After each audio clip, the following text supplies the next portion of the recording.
오늘 우리가 함께 묵상할 말씀 신약성경 골로새서 3장 말씀입니다. 매주 월요일마다 골로새서 말씀을 순차적으로 우리가 함께 보고 있습니다. 오늘 골로새서 3장 18절부터 21절까지 있는 말씀, 여러분이 가지고 있는 성경 327페이지입니다. 우리 같이 한 목소리로 함께 봉독하도록 하겠습니다. 아내들아 남편에게 복종하라. 이는 주 안에서 마땅하니라. 남편들아 아내를 사랑하며 괴롭게 하지 말라. 자녀들아 모든 일에 부모에게 순종하라. 이는 주 안에서 기쁘게 하는 것이라.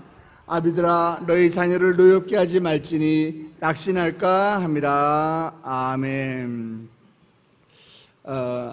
사람들은 흔히 결혼은 해도 후회, 안 해도 후회라고 합니다. 여러분은 어떠신가요? 여러분도 후회스러우신가요? 예전에 제가 사역하던 교회에서 제가 결혼이 조금 늦어지니까 담임 목사님이 저를 부르셨어요. 윤 목사, 목사가 성도를 양육을 하려면은 가정사역도 잘 알아야 되기 때문에 빨리 결혼해야 하는데 윤 목사 아직 총각이니까 참 여러 가지로 애로사항이 있네. 그래서 내가 윤 목사한테 3가지 제안할 테니까 3가지 중에 하나를 택해. 1번, 2번, 3번이고 4번, 5번은 없어. 뭡니까? 첫 번째, 6개월 내에 나한테 청첩장을 가지고 와. 힘들 것 같더라고요. 둘째, 사도 바울처럼 독신 선언을 해. 그거는 못할 것 같아요. 세 번째, 첫 번째, 두 번째도 못하면은 세 번째는 빨리 나한테 도움을 청하시게. 목사님께 도움을 청하면 어떻게 되나요? 그럼 내가 조선족이나 베트남 중에서 알아봐 줄게. 지금은 결혼했습니다. 조선족 아닙니다. 베트남 아닙니다. 아시죠? 결혼은 이렇게 목사뿐만이 아니라 우리 모두에게 굉장히 중요한 사건입니다.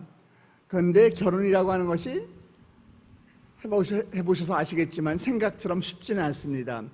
대부분의 사람들은 남편, 아내, 심지어 부모가 되는 것에 대해서 제대로 배워본 적 없이 그 역할을 우리가 맡게 됩니다. 그래서 결혼 생활은 기대와 달리 우리에게 무거운 짐처럼 느껴지기도 하죠. 2023년도 기준으로 정부에서 조사한 리서치 결과를 확인해 보니까 혼인 대비 이혼율이 49.3%라고 합니다. 거의 50%죠. 안 놀라시네요. 지난 수요일 날 교회에 출근하기 전에 아침 식사를 하면서 TV를 켰습니다. TV를 키자마자 뉴스에서 나오는 게 남편과 아내가 부부싸움을 한 이후에 아내가 화를 못 이겨서 집에다가 불을 질렀다는 뉴스가 나오고 있었습니다.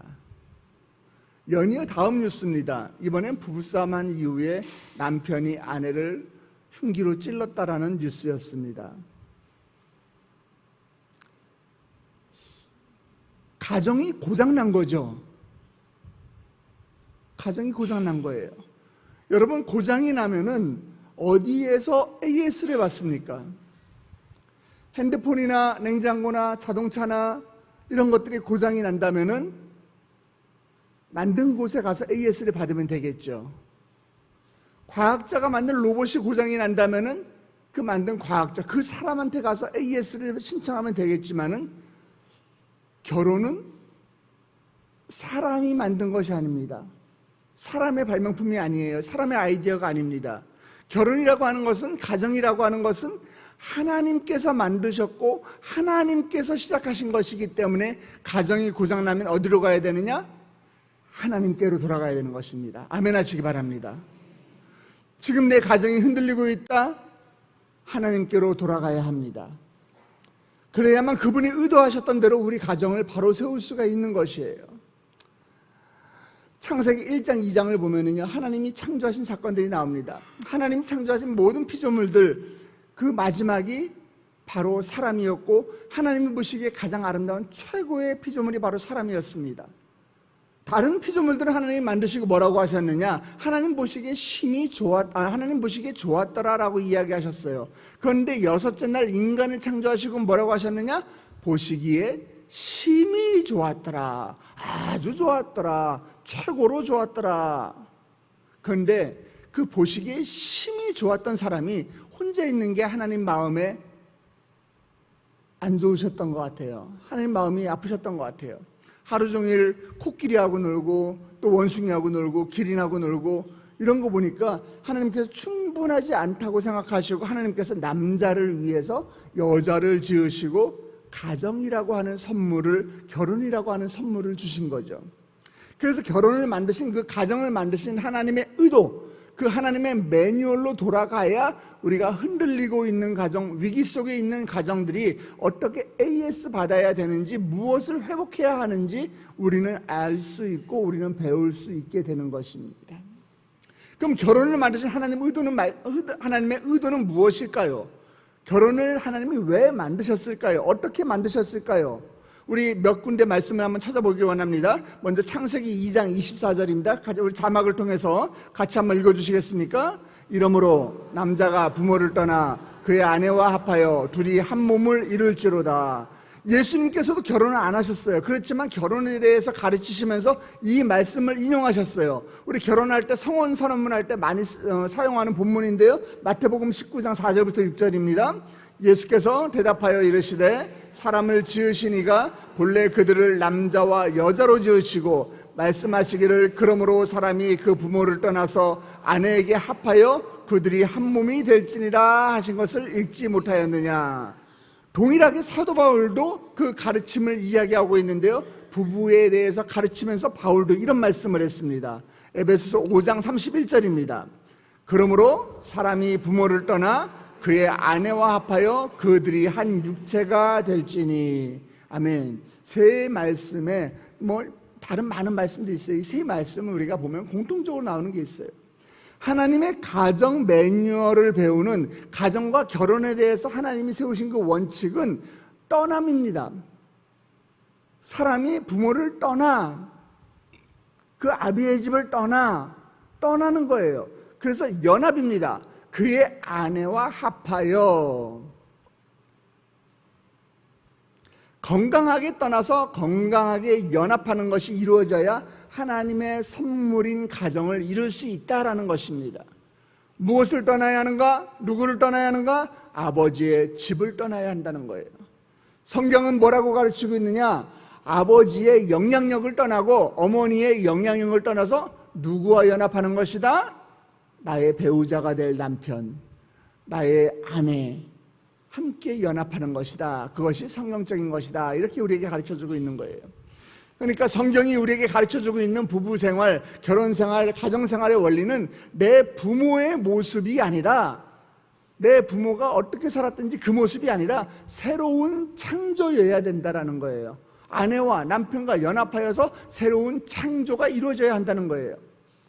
다시 말해서 결혼이라고 하는 것은 완전히 다른 가정 문화에서 자란 이 두 사람이 함께 모여서 양쪽 가정의 것을 이 복사해 와서 카피해 와서 비슷한 가정의 모습을 이루는 것이 아니라 남편과 아내가 만나서 새로운 창조를 이루는, 새로운 가정을 이루는, 건강한 가정을 이루는, 그것을 이루어지는 것이 하나님이 세우신 가정의 원리라는 것입니다.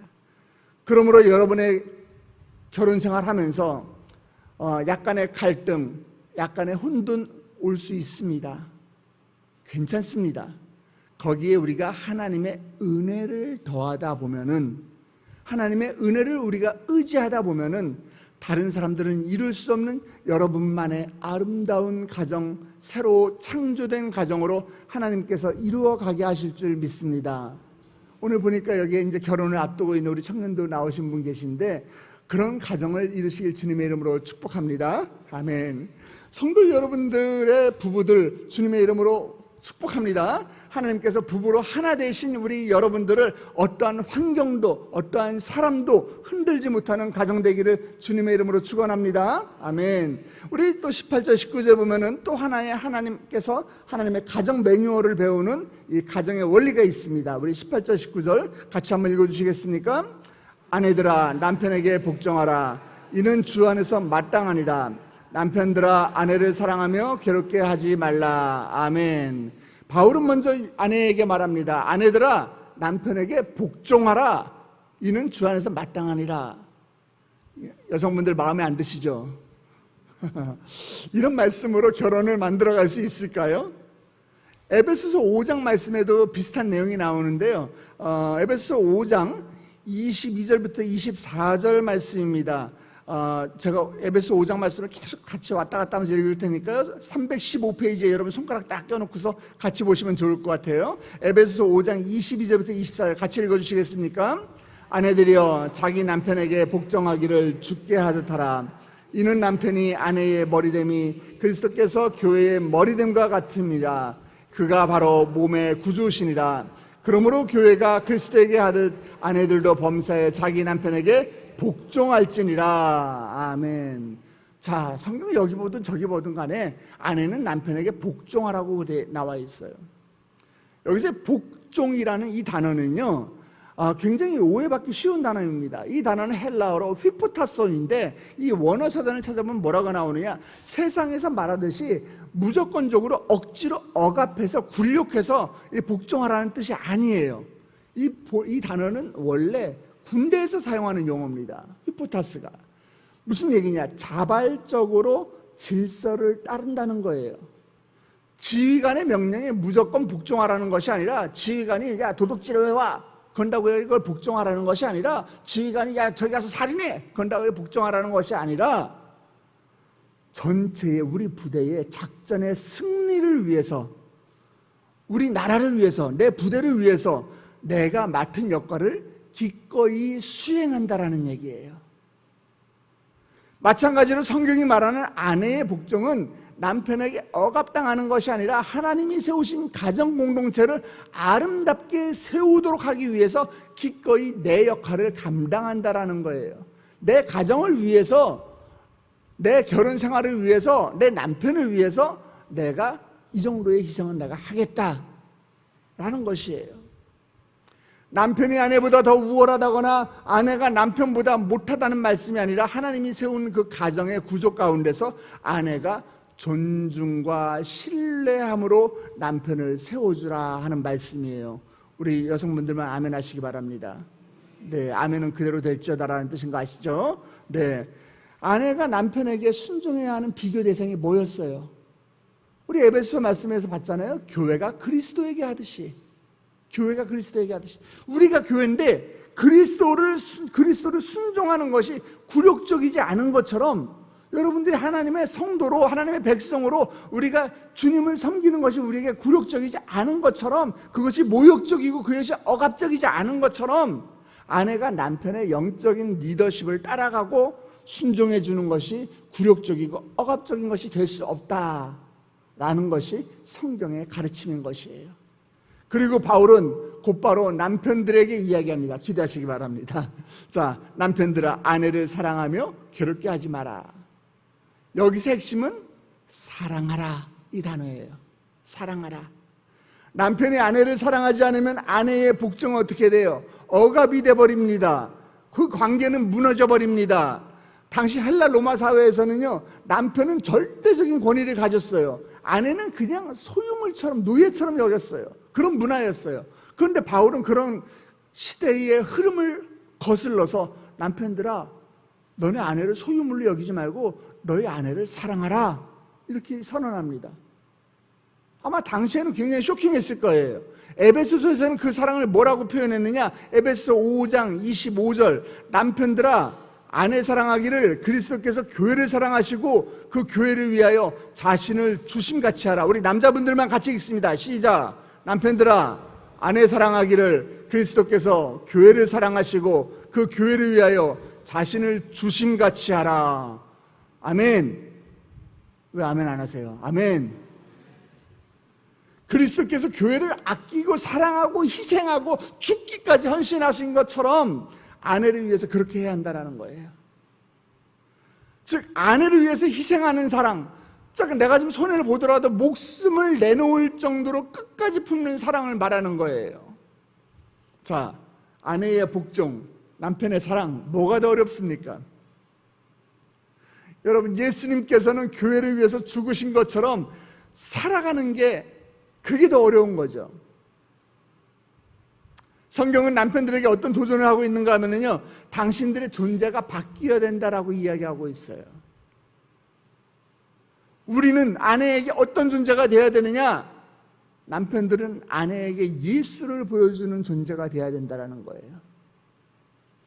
주님 앞에 순종하는 것이 굴욕적인 것이 아닌 것처럼 남편의 영적인 리더십이 세워졌을 때 그 리더십을 따라가는 아내의 모습은 절대로 굴욕적이지 않아요. 그것이 주를 믿는 자에게는 합당하대요.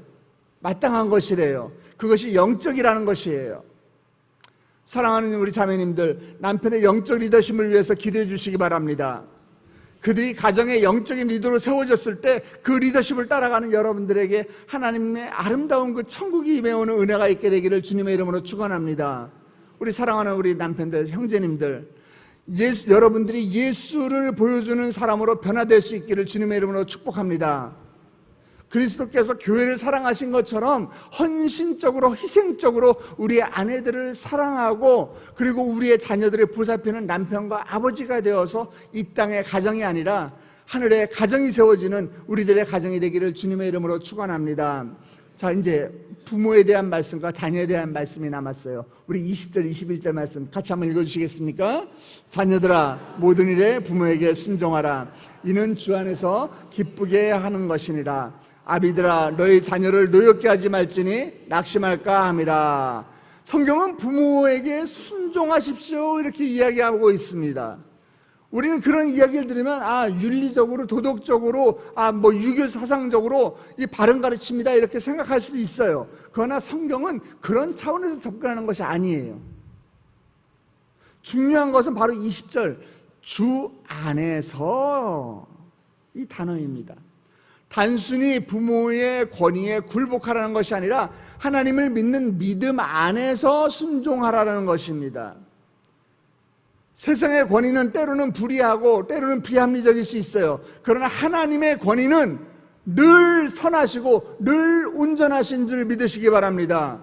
따라서 자녀들의 순종은 부모의 말 한마디 한마디에 대한 기계적인 복종이 아니에요. 그것이 아니라 부모를 통해 역사하시는 하나님을 향한 믿음의 표현인 것입니다. 그렇게 할 때의 그 순종은 부모를 기쁘게 할 뿐만 아니라 하나님을 기쁘시게 하는 거룩한 행위가 된다는 것이에요. 또 21절에서 바울이 이야기합니다. 자녀를 노엽게 하지 말지니 낙심할까 함이라. 이 구절은요, 부모, 특히 이 가장의 위치에 있는 아버지들에게 경고하는 말씀입니다. 자녀를 노엽게 하지 말라는 것은요, 단순하게 자녀들을 화나게 하지 말라는 것을 뛰어넘어서 자녀의 마음을 상하게 하거나 자녀들을 절망에 빠뜨리게 하는 그 모든 행위를 스탑하라는 거예요. 멈추라는 거예요. 여러분, 우리는 우리 아이들의 삶을 잘 관리해 줄 수는 있습니다. 왜? 나도 이 아이들의 삶을 거쳐왔기 때문에 잘 관리할 수 있어요. 여러분들이 아이를 잘 양육한다면 남들이 부러워할 만한 좋은 대학에 진학시킬 수도 있을 거예요. 또 번듯한 직장에 취직하는 걸 도와줄 수도 있을 거고요. 또 좋은 배우자까지도 만나게 도와줄 수 있을지도 모릅니다. 그러나 우리는 우리 아이들의 삶을 대신 살아줄 수는 없어요. 우리 아이들은 우리가 이 세상에서 실수하면서 배워왔던 것처럼 언젠가는 우리의 품을 떠나서 그들도 실수하면서 인생을 배워가게 될 것입니다. 우리가 세상에서 거친 세상의 파도를 맞고 때로는 넘어졌듯이 우리의 자녀들도 때로는 똑같이 세상의 파도에 맞서야 하고 때로는 넘어질 때도 있을 것이고 때로는 스스로 일어서서 달려나가는 것도 배워야 할 것입니다. 여러분, 부모의 가장 중요한 역할은 무엇입니까? 그들이 안전하게 살 수 있는 울타리를 만들어주는 것일까요? 여러분, 그들에게 편안한 잠자리를 제공하는 것입니까? 만약에 편안한 잠자리를 제공하는 것이 부모의 역할이라면 여러분보다 아마 호텔이 더 좋을 수 있을 겁니다. 우리의 자녀들에게 좋은 먹거리를 제공하는 것이 엄마 아빠의 역할입니까? 그렇다면 여러분 역할 포기하셔야죠. 맛집에게 그 역할 넘기셔야죠. 레스토랑이 여러분보다 더 좋은 음식을 해줄 수 있을 거예요. 부모의 진짜 역할은 무엇입니까? 부모의 가장 중요한 책임은 나를 통해서 하나님을 보여주는 것인 줄 믿으시기 바랍니다. 우리가 언젠가는 우리 아이들을 남겨놓고 이 세상을 떠날 때 아빠에 대한 기억도 점점 아련해지고 그리고 엄마에 대한 추억조차도 점점 잊혀져 갈 때 그들에게 남을 수 있는 것, 아빠가 사랑했던 하나님, 엄마가 예배했던 그 하나님을 붙들고 놓치지 않는 아이들을 내가 기를 수 있다면 언젠가 우리가 하나님 앞에 섰을 때 하나님께서 참 잘했다. 그래, 나의 자녀를 너한테 맡겨줬는데 내가 너희들에게 맡겨준 그 자녀들을, 나의 아이들을 너희가 사랑으로 잘 키웠구나, 이렇게 칭찬받는 부모가 될 줄 믿습니다. 말씀을 마무리합니다. 오늘 말씀은 우리를 이렇게 초대합니다. 너희 가정이 주 안에서 하나가 되라. 남편은 사랑으로, 아내는 존중함으로, 자녀는 순종으로, 부모는 격려로 주님을 드러내라. 이것이 바로 복음을 받은 성도의 삶이고 세상에서 빛과 소금으로 사는 역할인 것입니다. 사랑하는 성도 여러분, 저는 여러분의 상황을 일일이 다 알지 못하지만은 혹시 지금 여러분 가정 가운데 풀리지 않는 갈등이 있습니까? 남편과 아내가 서로를 탓하며 지쳐 있지는 않으십니까? 또 부모와 자녀 사이에 깊은 오해와 상처가 있지 않으십니까? 오늘 말씀은 다시 주님께로, 다시 주 안으로 부르고 있습니다. 그리스도의 사랑을 다시 붙들 때 무너진 가족도, 무너진 가정도 다시 회복될 줄 믿으시기 바랍니다. 우리의 가정이 세상과 다르게 주님을 보여주는 작은 교회가 되기를 소망합니다. 삶의 현장에서 치열하게 살아가는 여러분들이 집에 막 돌아왔을 때 내 마음이 쉬어갈 수 있는 따뜻한 안식처가 되기를 간절히 축복합니다. 여러분의 가정이 주님과 함께하는 작은 천국이 날마다 열리기를 주님의 이름으로 축원합니다. 우리 잠시 머리 숙여 기도하겠습니다. 하나님, 오늘 말씀을 통해서 우리 가정의 모습을 다시 돌아보게 됩니다. 하나님, 우리 가정 안에서 서로에 대한 존중과 배려가 회복되기를 원합니다. 하나님, 함께하여 주시옵소서.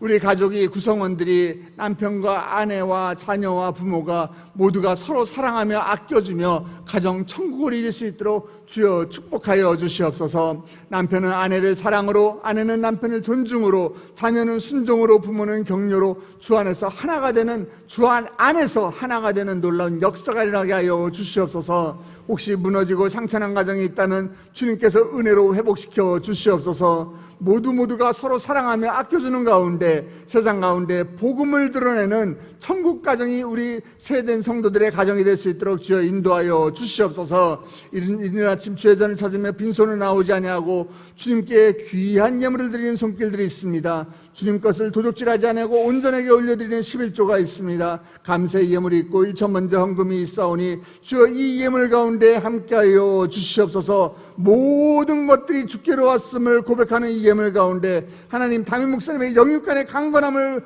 아버지 간절히 원하는 가운데 기도 제목으로 올려드리고, 나의 자녀를 주님께 올려드리며 9월 첫 달을 감사하며 주님께 올려드린 예물이 있습니다. 하나님, 우리 교구 주님께서 부흥을 부어 주시옵소서. 하나님, 나의 자녀들 가운데 주님께서 동행하는 축복이 있게 하여 주시옵시고, 하나님, 병상에 있는 자녀들 주님께서 아버지 그들에게 치유를 명하여 주시옵시고, 나의 기업이 주님께 쓰임받는, 주님께서 CEO가 되는 기업이 될 수 있도록 주여 축복하여 주시옵소서. 일천번제헌금에 주님 보이지도 않을 정도로 빼곡히 적은 이 기도 제목들, 이미 적는 그 순간에 하나님께서 응답하신 줄 믿습니다. 주여 결제하여 주시옵소서. 주여 도장 찍어 주시옵소서. 우리가 구하는 것 그 이상으로 하나님께서 놀라운 하늘의 신령한 곳으로 넘치게 부어주시는 그 축복의 주인공이 모두 될 수 있도록 주여 함께하여 주시옵소서. 하나님, 이제 또 우리 세대의 성도들 9월 한 달을 맞이하여 또 이제 세상 가운데에서 또 많은 삶을 살아가게 됩니다. 하나님, 이 삶에서 우리가 지치고 쓰러지고 아버지 우리가 넘어지는 것이 아니라 주님을 붙들고 나아갈 때에 날마다 승리하는 인생 될 수 있도록 축복하여 주시옵소서. 함께 하실 주님을 찬양하며 머리 숙인 주의 백성들 예수 그리스도의 이름으로 축복하며 기도드렸사옵나이다. 아멘. 하늘에 계신 우리 아버지여, 이름이 거룩히 여김을 받으시오며 나라의 임하옵시며 뜻이 하늘에서 이루어진 것 같이 땅에서도 이루어지이다.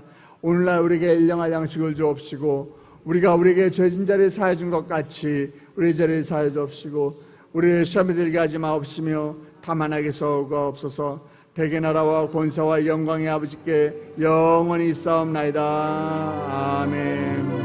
이 시간에 오늘 주신 말씀을 붙들고 여러분 기도의 자리로 나아가시기 바랍니다. 하나님, 나의 남편을 축복하여 주시옵소서. 나의 아내를 축복하여 주시옵소서. 나의 자녀를 의탁하오니 주여 책임져 주시옵소서.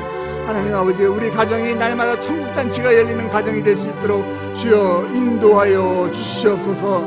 그 전에 우리가 함께 기도할 것은 여러분이 몸담고 있는 우리 새해된 교회와 담임 목사님을 위해 기도해 주시기 바랍니다.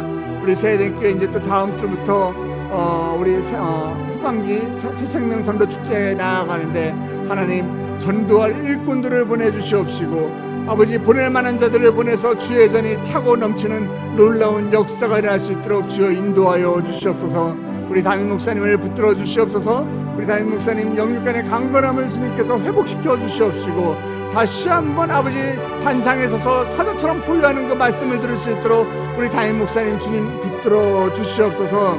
우리 한 가지 더 기도할 것은 이제 또 수험생들을 위한 기도를 할 시즌이 돌아왔습니다. 대학 입시를 앞둔 우리 수험생 학부모들을 주님 축복하여 주시옵시고 그들의 수험생들 가운데 하나님 지혜를 주셔서 아버지 이제 마지막 남은 시간에 최선을 다해서 그들이 집중하여 하나님께 영광 올려드리는 아버지 귀한 복된 자녀들 될 수 있도록 주여 인도하여 주시옵소서. 다 같이 주님의 이름을 부르며 기도의 자리로 나아가시겠습니다.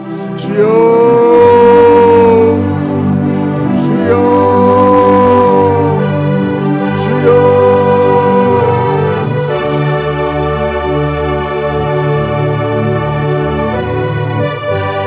아버지, 온라인에서 함께 예배하고 있는 400여 명의 성도들에게도 주여 동일한 은혜를 부어주시옵소서.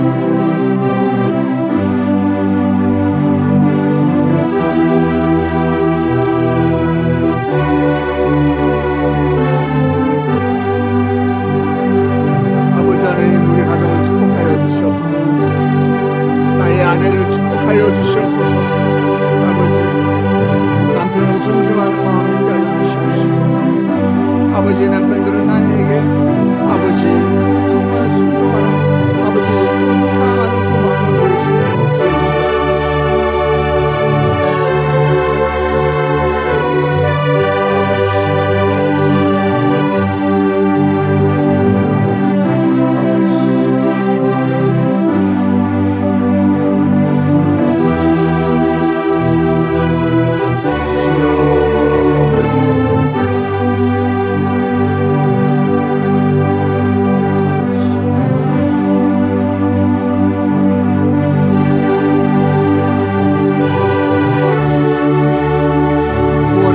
주님과 함께하기를 원하는 주의 백성들 가운데 주여 주님께서 날마다 동행하는 놀라운 은혜가 있게 하여 주시옵소서. 주여,